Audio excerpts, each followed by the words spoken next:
Imagine a world where dragons soar through the sky, wizards cast spells, and ordinary people stumble into magical worlds.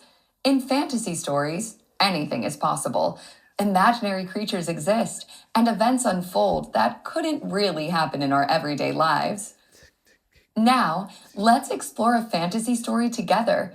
As we read, we'll pause along the way to check our comprehension. Let's begin. Barnaby carefully pruned his favorite rosebush, snipping the stems just so. Once he had shaped it into a perfect sphere, he bent down to straighten the small gnome statue at its base. At his touch, the statue began to move. Barnaby yelped and stumbled backward. Sitting in the dirt, brushing soil from his bright yellow hat, was a garden gnome, a real living, breathing one. Finally, the gnome huffed, stretching his stubby arms. His tattered orange coat was covered with dust, and his long white beard was tangled with leaves and twigs. Barnaby sputtered, "What? Who? Why are you in my garden?" The gnome dusted himself off. "Name's Pip. Thanks for the rescue. I was trapped in a very boring statue spell for about, 70 years, give or take." He stretched again, wincing. Terrible for the back. I'm liking this story already. Do you see what makes it a fantasy tale? Well, it has a real live garden gnome, and it mentions a magical spell. These are both elements that make this a fantasy story. And take a look at the picture. When a fantasy story has illustrations like this one, those illustrations can help you better understand what you're reading. For example, if you're unsure what a garden gnome is, or what one typically looks like, you can check out the picture. There's Pip, the garden gnome. Nice. Now, at the very beginning of the story, I noticed the word pruned. At first, I wasn't sure what it meant.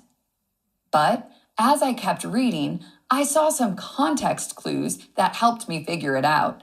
It says Barnaby was snipping the stems of the rosebush, and he shaped it into a perfect sphere.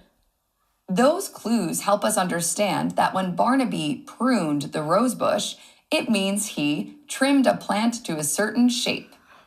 Next, did you notice here that Pip thanks Barnaby for rescuing him? I wonder why he does that. Let's see if we can find a detail in the text to help us out. Oh, I see. Look here. It says that at Barnaby's touch, the statue began to move. So it seems like when Barnaby touched the statue, it broke the spell and freed Pip. Cool. All right, let's keep reading and see what happens next. Barnaby's eye twitched. "You mean to tell me that you've been a statue in my garden this whole time?" Pip nodded. "Yep. And let me tell you, watching you trim these bushes day after day has been painfully dull." Barnaby gasped. "I'll have you know, pruning is an art." "Wait, what are you doing?" Pip had dashed across the garden, scattering pebbles from Barnaby's perfectly placed path. "I'm fixing it," he called over his shoulder. "Too stiff," he yelled, tipping over a decorative bird bath. "Too straight," he hollered, rearranging a neat row of flower pots. He turned in a circle, eyeing his work. "That's more like it. Now it looks wild," he exclaimed with glee. Barnaby's face turned red. "Hey now, stop that," he roared. Oh, look! The word we learned earlier popped up again, just in a different form. Pruning. Good thing we know what it means now. So, Pip gets up to some mischief in this part of the story, doesn't he? Let's dig deeper and make a few inferences, or guesses, based on the text. First of all, why does Pip destroy Barnaby's garden? Check out what Pip says as he runs through the garden. "I'm fixing it." "Too stiff." "Too straight." And now it looks wild. These clues show us that Pip thinks Barnaby's garden is too orderly and neat. That makes me think that Pip changed Barnaby's garden because he believes a garden should be more carefree and natural. Next, check out Barnaby's reaction to Pip's behavior. His face turns red. That's often a clue that someone is feeling angry. Plus, he roars at Pip to stop. These details help us infer that Barnaby is feeling upset. Now, why is Barnaby so upset?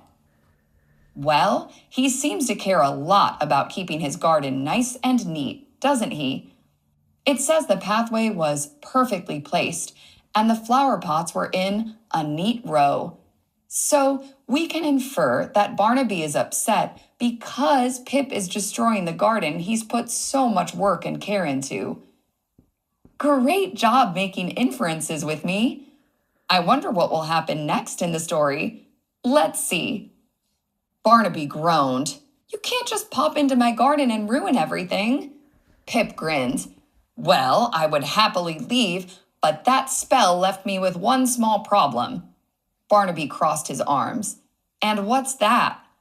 The gnome sighed dramatically. I'm magically bound to stay here. Looks like we're neighbors now, pal. Barnaby looked around to size up the damage Pip caused. His garden looked, actually, kind of fun. Thanks to Pip's adjustments, the garden was unique. It certainly stood out from his neighbors' gardens. His peaceful garden would never be the same. But maybe that was a good thing. Well, it looks like Barnaby's going to have to get used to having Pip around. And why is it that Pip can't leave the garden? These details show us that it's part of the spell that originally turned Pip into a statue. He might not be a statue anymore, but as part of the magic spell, Pip is still trapped in Barnaby's garden. Interesting. Now, did you notice that Barnaby seems to have a change of heart here at the end of the story? After looking around his garden, he realizes that the adjustments Pip made help his garden look unique. So maybe Barnaby and Pip will get along after all. That's good, because it looks like Pip is there to stay, whether Barnaby likes it or not. And that's the end of our adventure with Barnaby and Pip. Fantasy stories like this take us to places where anything can happen, where garden gnomes come to life and the ordinary becomes extraordinary. If you enjoyed this fantasy tale, try finding another one to read on your own. You never know what kind of magical adventure awaits. Okay, we try to read some, okay? Read the first part of the story. Okay, let's read the question first. What is the most likely reason why the octopus Good. usually sprays ink and runs away when Okay, I try to know.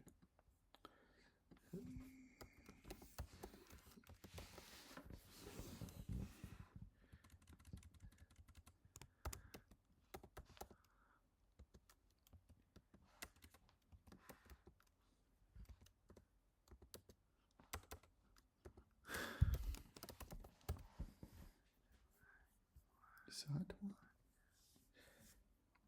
Cute boy.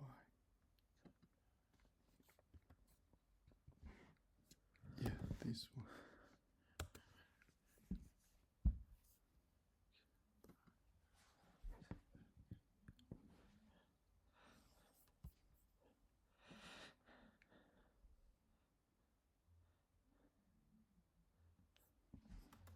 Kelby, Kelpie. Kelby, Kelpie, Kelpie, okay? Kelpie comes by. Okay. She is mad at Kelpie's Kelpie. and watery waits Once. wants to bother him. She is shy Good. and worry that Kelby. Kirby is hasn't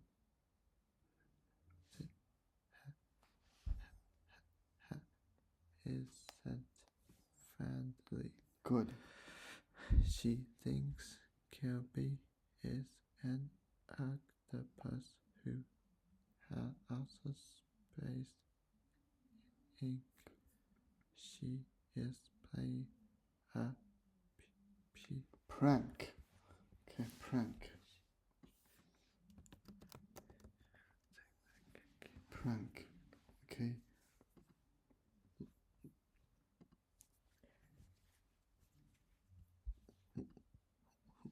Prank.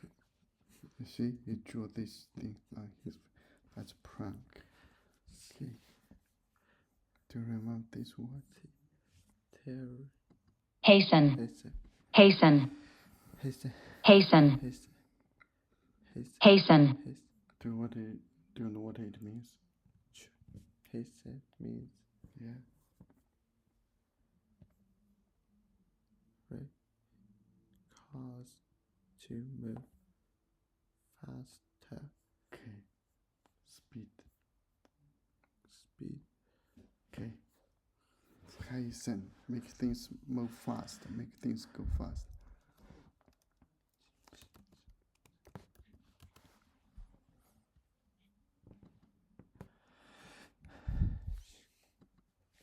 Prank. Prank. Prank. Prank. Prank. Prank.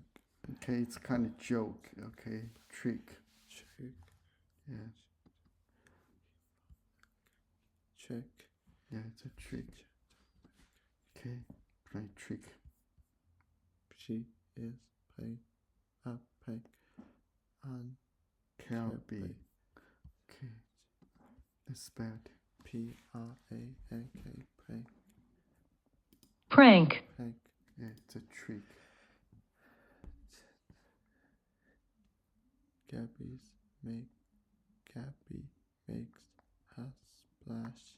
Good. KB was lost and I thought In thought, not in thought. In the thinking thought. that as him his arms Paddle. padded Okay, paddle. Paddle.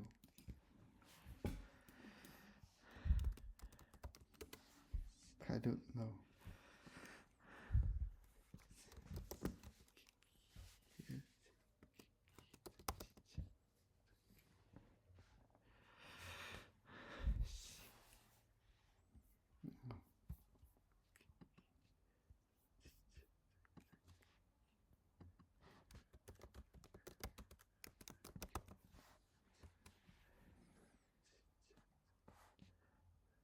No, that's paddle. Yeah, you see, it's a paddle.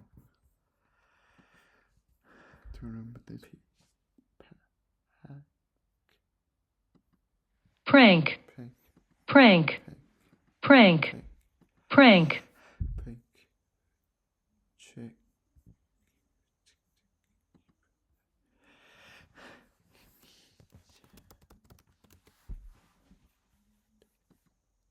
Paddle. padded Paddle. padded Paddle. Yes, paddle. paddle padded fat Okay. go and without water but Means means paddle. Okay, use paddle to go through the water. Okay. Paddle. paddle